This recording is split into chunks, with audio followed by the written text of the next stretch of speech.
விருந்தோம்பல் மோப்பக் குழையும் அனிச்சம் முகந்திரிந்து நோக்கக் குழையும் விருந்து. குறளெனும் பொதுமறை திருவள்ளுவரெனும் பெருநாவலர். விளக்கம்: அனிச்சம் எனப்படும் மென்மையான பூவை முகர்ந்த உடனேயே வாடி போய்விடும்.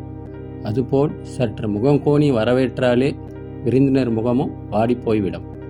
இதை ஒரு வார்த்தையில் சுருக்கமாக சொல்ல வேண்டுமானால் முகமும் முகம் கோணலும். இதோ அடுத்து வருகின்ற ஒளிப்பதிவில் விருந்தோம்பல் பற்றி ஓர் எடுத்துக்காட்டுடன் வேடிக்கையாக எதிர்மறையாக காண்பிக்கப்படுகிறது. நன்றி, வணக்கம். ஐயோ, என்னடி விருந்துகாரர் வந்திருக்காங்க? போச்சு, அன்னைக்கு வியாபாரம் போல போச்சு. அதெல்லாம் ஒண்ணும் போகாது, நான் பாத்துக்கிறேன். எங்க பரவட்டாப்ல இருக்கு? வாங்க வாங்க, என்ன இப்ப போய் வந்திருக்கீங்க? கேப்பா, முன்னாடியே போன் போட்டு இருக்கலாம். போன் போட்டப்ப கிடைக்கல. இந்த டயத்துக்கு வியாபாரத்துக்கு போகணும்னு தெரியாதா? என்னம்மா, சரி போயாவது போறோம், நாங்க இருக்க பண்ண. ஐயோ, அப்படி சொல்லாதீங்க. நீங்க நாளைக்கு இதே டயத்துக்கு வாங்க, கண்டிப்பா எல்லாம் பாத்துக்குவோம். எங்க அந்த செருப்பு போட்டுக்கிட்டு போறதுக்குங்க?